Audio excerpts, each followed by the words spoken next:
Nous allons ensemble donc partager ce thème qui a été annoncé, celui de la connaissance de Christ.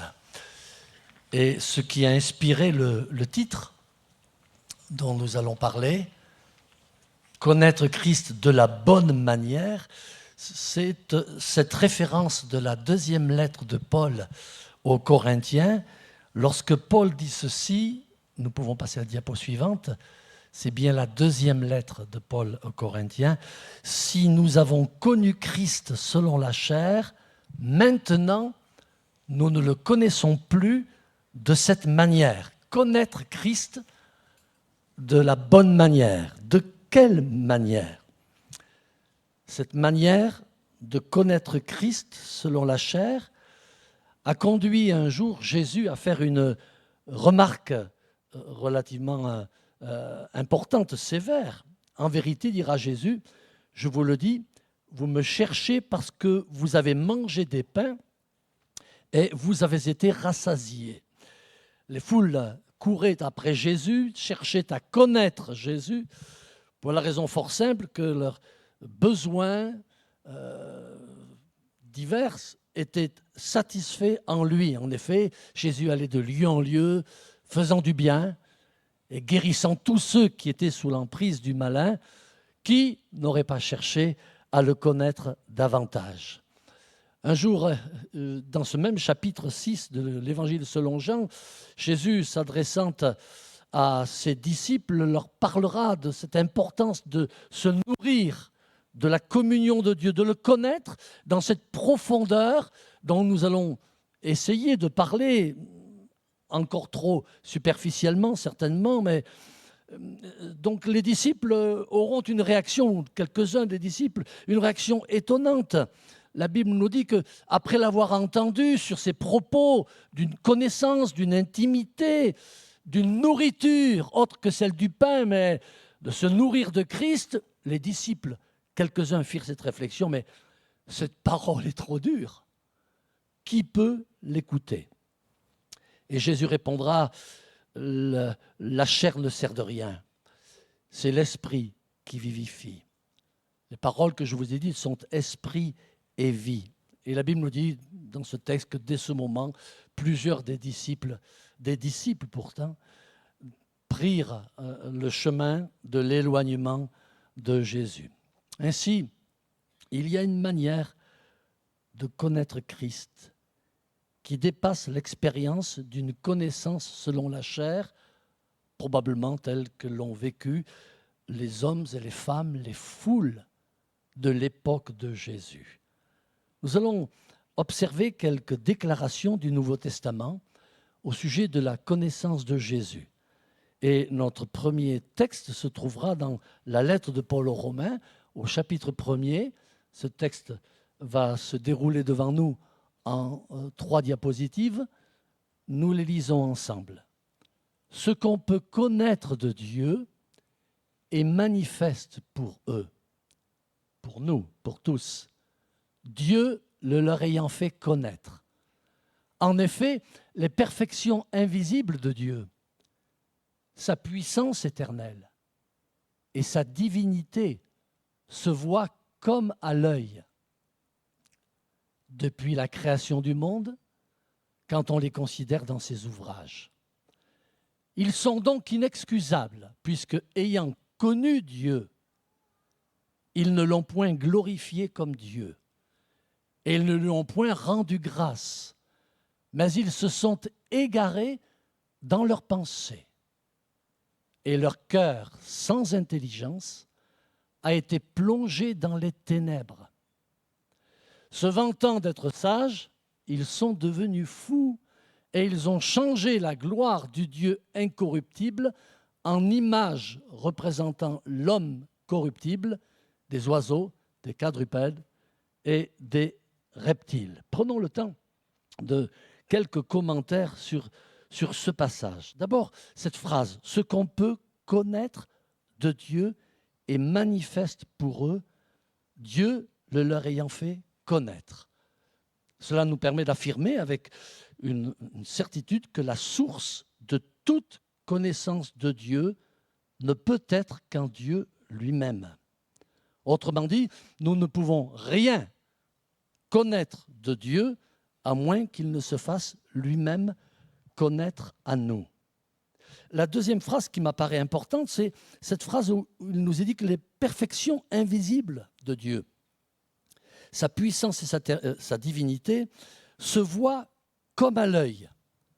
Ce qui nous permet d'affirmer, ce qui me permet d'affirmer qu'il y a une forme de connaissance universelle au niveau des humains, une forme de conscience de Dieu étendue à tout être humain. Cette connaissance se résume en 3 points. Il existe un être parfait, les perfections invisibles. Il existe un être puissant, sa puissance éternelle. Et il existe un être incomparablement au-dessus de tout et de tous, puisqu'il est question de la divinité, de la nature divine, de la divine de Dieu, nature divine de Dieu. Ainsi donc, chaque être humain a une conscience plus ou moins précise, plus ou moins nette, plus ou moins floue, de cette nature, cette triple nature de Dieu, de cette perfection, de cette puissance incomparable et de la divinité par définition de Dieu. Ensuite, le texte nous dit que ces perfections, cette nature de Dieu, ce triple caractère divin se voit comme à l'œil depuis la création du monde quand on les considère dans ses ouvrages. Et bien sûr, nous avons tous, nous qui sommes des lecteurs de la Bible, conscience de la manifestation de Dieu au travers de la création. Dieu se fait connaître par ses œuvres. C'est le psaume 19 qui rappelle « Les cieux racontent la gloire de Dieu, l'étendue manifeste l'œuvre de ses mains ». Et l'auteur de rajouter « Ce n'est pas un langage qui ne sont pas entendus, ce ne sont point des paroles dont le son ne soit point perçu. Dieu se fait entendre, il se fait connaître par la nature. » Mais le texte continue en disant encore « Ayant connu Dieu, ils ne l'ont point glorifié et ne lui ont point rendu grâce. » Cette connaissance de Dieu, pourtant visible, en quelque sorte, palpable, donc chaque être humain a conscience, reste enfoui dans les cœurs, volontairement méconnu, parfois même rejeté. C'est ce que Paul affirme dans ce même texte. Il parlera de l'injustice des hommes qui retiennent injustement la vérité captive. Cette incapacité à reconnaître, à confesser ce que le cœur et ce dont l'esprit de l'homme témoigne lui-même, c'est ainsi que l'homme agit injustement à l'égard de la vérité qu'il retient captive. Et puis encore cette dernière phrase, ils se sont égarés dans leurs pensées et leur cœur sans intelligence a été plongé dans les ténèbres. Se vantant d'être sages, dit le texte, ils sont devenus fous. La méconnaissance du Créateur ou le refus de la reconnaissance du Créateur a donné cours à une multiplication de formes de piété si éloignées de la réalité de Dieu. Voilà ce que nous pouvons dire sur ce thème de la connaissance à partir de ce texte de l'apôtre Paul.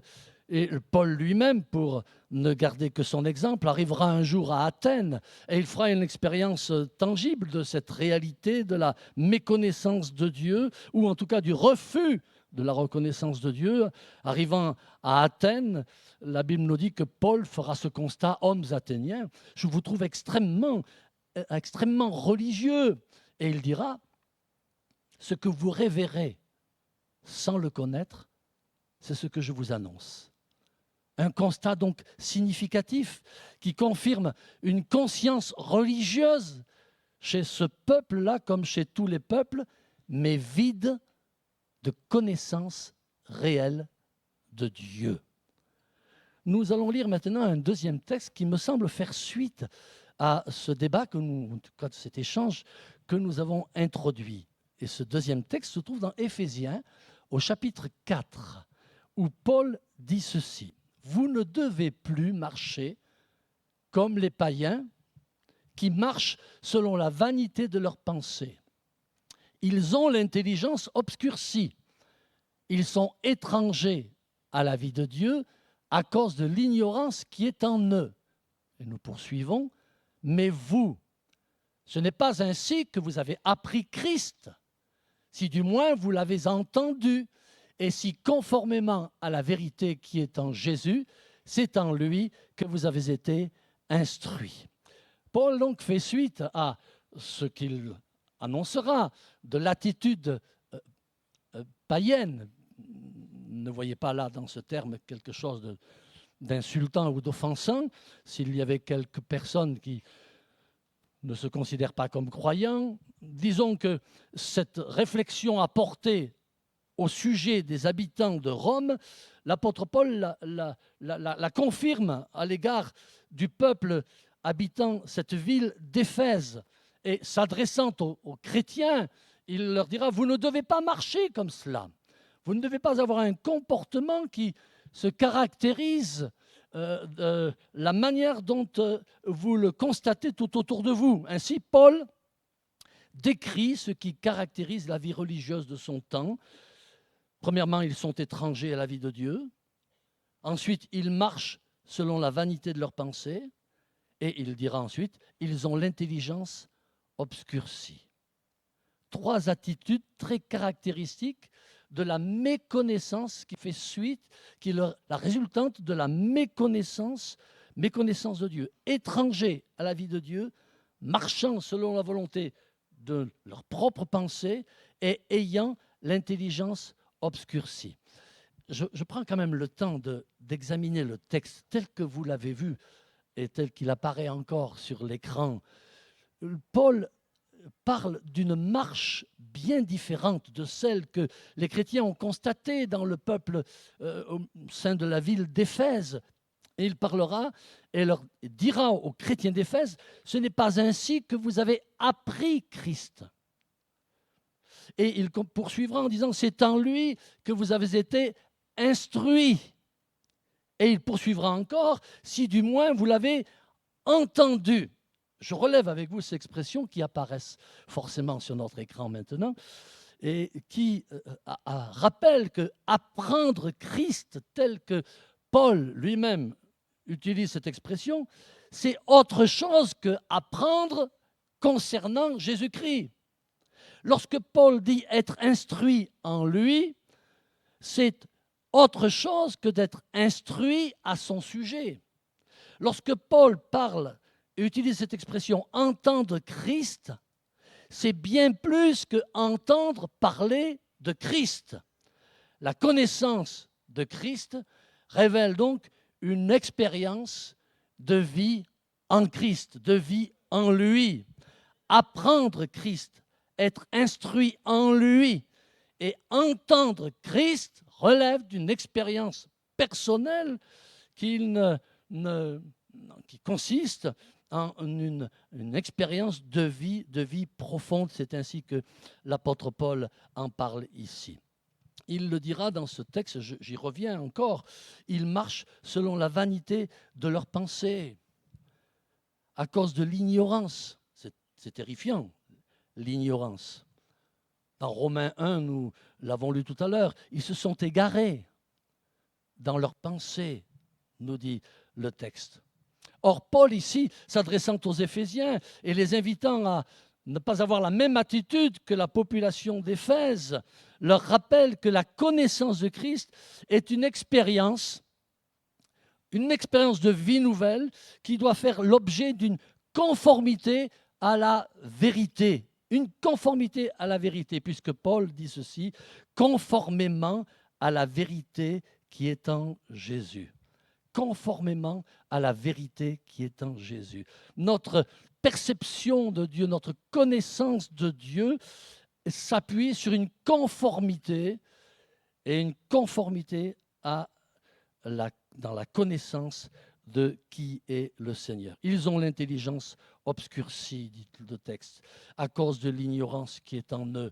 Et bien sûr, cela nous amène un jour à cette réflexion de l'apôtre Pierre qui va déclarer à Jésus, mais Seigneur, toi, tu es le Christ, tu es le Fils du Dieu vivant. Et Jésus de lui répondre, mais Ce n'est pas la chair et le sang, vous voyez? Ce n'est pas la chair et le sang. Ce n'est pas de cette manière-là, Paul, Pierre, que tu as pris connaissance de qui je suis. Mais c'est l'Esprit de Dieu, c'est mon Père qui t'ont révélé ces choses. Ce ne sont pas la chair et le sang qui t'ont révélé cela, mais c'est mon Père qui est dans les cieux. La connaissance de Christ relève du miracle, de la révélation de Dieu à chacune de nos vies. Vous ne devez plus marcher comme les païens, dit Paul. Vous devez apprendre Christ, vous devez entendre Christ et vous devez être instruit de Christ. Nous lisons maintenant et nous voyons ensemble un autre texte qui se trouve dans la lettre aux Philippiens et au chapitre 3, où il nous est dit ceci: connaître Christ, donc nous sommes dans notre sujet, la puissance de sa résurrection, la communion de ses souffrances, en devenant conforme à lui dans sa mort. Ce texte plus élargi nous amène à une déclaration de Paul qui est particulièrement importante et qui commence sur ce sujet de la connaissance de Dieu, de Christ, à partir même du verset 8. Lorsque Paul fait cette déclaration, je regarde toute chose comme une perte à cause de l'excellence de la connaissance de Jésus-Christ mon Seigneur, pour lequel j'ai renoncé à tout. C'est important cette déclaration. Je regarde toute chose comme une perte. Vous voyez, la manière de connaître Christ nous conduit à faire la part des choses au sujet des choses dont le monde nous envahit, au sujet des mauvaises herbes qui sont jetées dans le jardin, les jardins de nos cœurs, pour ne retenir que ce qui est le plus important, ce qui est l'excellence même, qui est la connaissance de Jésus-Christ. Car connaître Christ relève de ce qui est excellent et mérite aussi l'excellence, puisque Paul dira, pour cela, pour la connaissance de Christ, j'ai renoncé à tout. J'ai renoncé à tout. Bien sûr, nous sommes mis ici devant un défi d'une ampleur extraordinaire. Moi-même, lisant ces textes, surtout moi-même, ces textes, notamment tout à l'heure de Romains chapitre 1er, je me disais, si les païens ont connaissance des perfections invisibles de Dieu, de sa puissance éternelle et de sa divinité, même si cette connaissance est enfouie, même si cette connaissance est imparfaite, même si cette connaissance est totalement partielle, bien sûr, moi-même, quelle connaissance, quelle conscience ai-je de la divinité de Christ? Quelle connaissance ai-je de sa puissance éternelle dans le quotidien de ma vie et de mes épreuves? Et quelle inspiration me donne les perfections invisibles de Dieu dans le comportement que je dois avoir tous les jours de ma vie. Quelle connaissance ai-je de Christ? Est-ce une connaissance superficielle, partielle, émotionnelle? Ou alors ma connaissance me pousse-t-elle à renoncer à tout et à faire le choix de l'excellence? L'excellence de la connaissance de Christ pour lequel je renonçais à tout. Et nous l'avons lu ensemble. Paul l'affirme, je les regarde comme de la boue, ces choses, afin de gagner Christ. Et il dit, afin de connaître Christ, la puissance de sa résurrection, la communion de ses souffrances, en devenant conforme à lui dans sa mort. Je voudrais revenir à ce que disaient les disciples tout à l'heure dans Jean chapitre 6.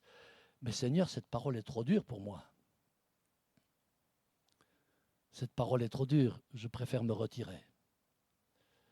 Nous sommes mis à un moment ou un autre de notre marche avec Dieu, notre vie chrétienne, et de notre recherche de la connaissance de Dieu, devant ce défi à soit renoncer, soit à poursuivre sans s'arrêter et sans renoncer. J'ai renoncé à tout, dit Paul, et je regarde tout comme de la boue, afin de gagner Christ. Je suis loin de cette perception d'un Christ, soutien de ma vie, enrichissement matériel de mon existence, celui qui me donne à manger du pain et qui pourvoit mes besoins. Je suis devant l'exemple d'un Christ qui a renoncé lui-même à tout et qui, dans sa mort et sa résurrection, me donne un exemple dans lequel je suis invité à lui être conforme. Ce qui nous fait dire avec vérité la vraie connaissance de Christ est celle qui nous porte à un profond changement de vie, à une transformation complète. Paul dit dans Éphésiens 4, jusqu'à ce que nous soyons, voyez, jusqu'à ce que nous soyons tous parvenus à l'unité de la foi et de la connaissance du Fils de Dieu, à l'état d'homme fait, à la mesure de la stature parfaite de Christ. Paul associe la connaissance de Christ à la ressemblance de Christ. La ressemblance de Christ à la connaissance de Christ. Nous sommes rendus conformes par le fait de le connaître tel qu'il est digne d'être connu dans l'excellence de la connaissance que Christ mérite. Et puis nous entrons encore dans une autre diapositive, c'est la 4e, celle où il nous dit dans Éphésiens, toujours, chapitre 3, verset 18, Paul parle de connaître l'amour de Christ, qui surpasse toute connaissance, en sorte que vous soyez remplis jusqu'à toute la plénitude de Dieu. Ici, il n'est plus seulement question d'une conformité, d'une ressemblance. Il n'est plus seulement question d'entrer dans une vie semblable à, selon le modèle de Christ. Mais il est question de plénitude, remplie de la plénitude de Dieu. La connaissance qui surpasse toute connaissance dont Paul parle ici aux Éphésiens se trouve dans l'amour de Christ. Se trouve dans l'amour de Christ. Dans 1 Corinthiens chapitre 12 du reste, Paul dira ceci, « Et les chrétiens de Corinthe, je vais vous montrer une voie par excellence. » Et revenant sur l'excellence, la recherche de l'excellence, il parlera de l'amour de Christ. Cet amour qui dépasse la science et tous les mystères, et même toute la connaissance. Cet amour sans lequel, dit Paul, je ne suis rien. Connaître Dieu, c'est donc l'aimer, et se savoir aimer de lui. Paul dit dans 1 Corinthiens 8, si quelqu'un aime Dieu, celui-là est connu de lui. Cette connaissance dans l'amour que Paul ici traduit d'une manière étonnante. Il ne dit pas si quelqu'un aime Dieu, alors il connaît Dieu. Mais il nous fait découvrir une autre réalité. Si quelqu'un aime Dieu, celui-là peut être assuré qu'il est connu de lui. Le test ultime de la connaissance de Dieu, c'est celui de notre capacité à aimer de l'amour de Christ. Puisque l'apôtre Jean lui-même affirmera, celui qui n'aime pas n'a pas connu Dieu. Celui qui n'aime pas n'a pas connu Dieu. Et je voudrais apporter une conclusion maintenant. Une conclusion qui va avoir un aspect de restriction dans tout ce que nous venons de dire.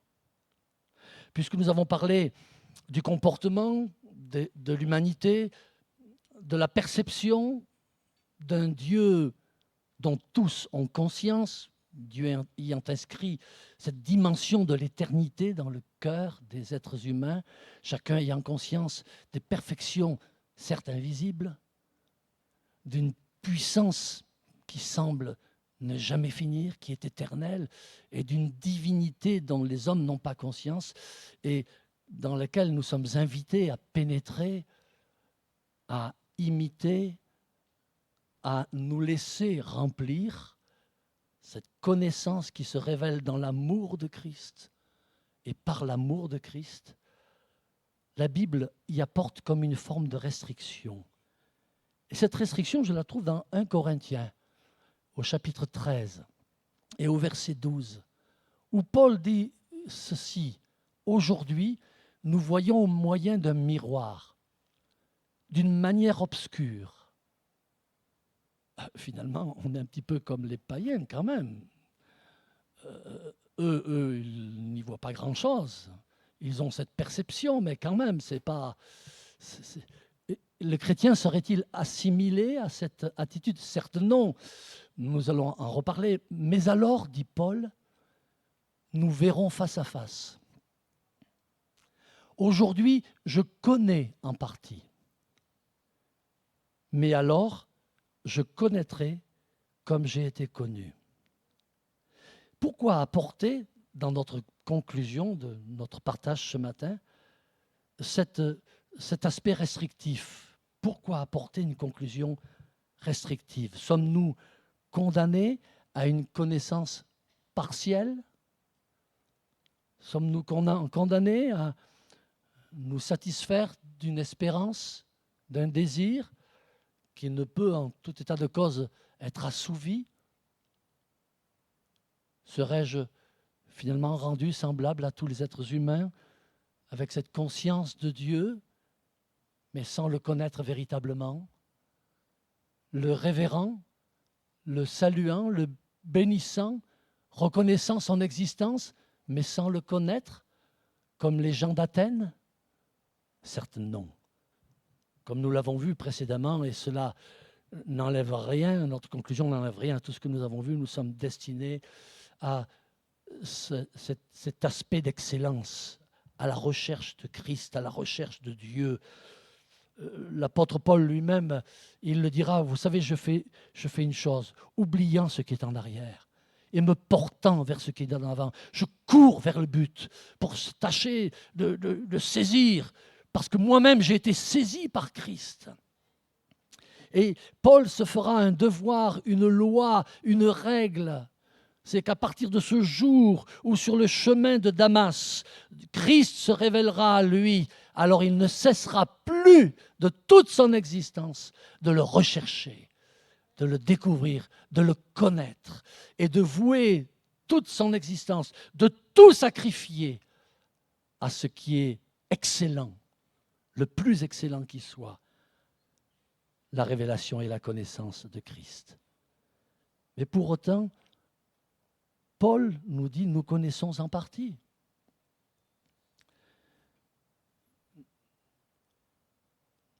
Il est question ici donc d'une autre réalité. Il faut lire le texte tel qu'il nous apparaît. Je connaîtrai comme j'ai été connu. La manière dont Paul, ou la qualité de la connaissance à laquelle nous sommes destinés, dont Paul parle, est soumise à une autre connaissance qui est celle de Dieu qu'il porte sur nous. Et d'une manière évidente, nous ne pouvons pas dépasser Dieu dans la connaissance qu'il a de tous et de toutes, dans la connaissance qu'il a de toutes choses. Vous voyez, l'Écriture dit même que les prophètes, ils prophétisent en partie. Il y a une connaissance que Dieu donne à l'Église, que Dieu donne aux siens, que Dieu donne à son peuple. Mais c'est une connaissance encore partielle. Elle demeure partielle parce qu'elle ne peut égaler la connaissance que Dieu a de toutes choses. Nous aimons au point de sacrifier tant et tant de choses, mais pourrions-nous aimer comme nous avons été aimés? Paul en parlera, du moins l'Écriture en parlera, disant, apportant cette différence, nous avons été, Christ nous a aimés le premier. En cela, nous sommes invités à l'humilité et à la reconnaissance que jamais nous ne dépasserons Dieu. C'est historique, c'est dans les faits. Nous ne pouvons pas revenir sur le temps. Il nous a aimés le premier. Nous ne serons jamais les premiers.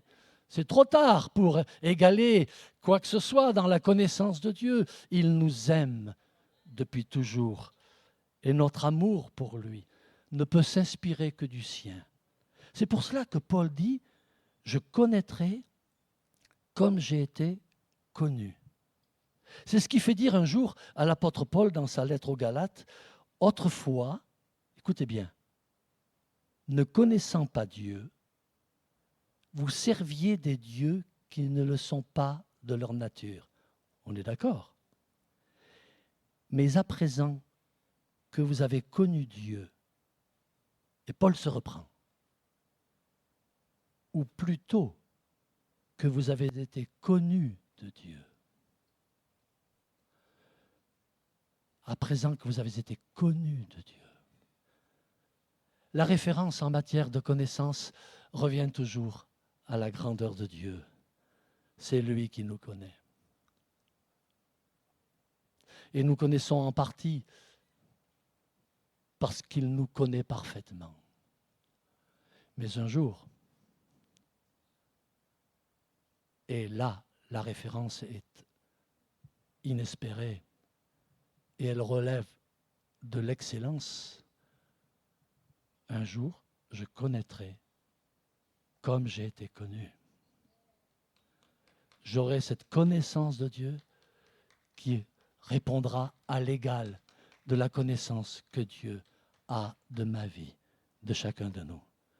Le croyant vit donc dans cette félicité. Il sait qu'il connaîtra Dieu, aussi sûrement qu'il sait qu'il est connu de lui. Recueillons-nous, s'il vous plaît.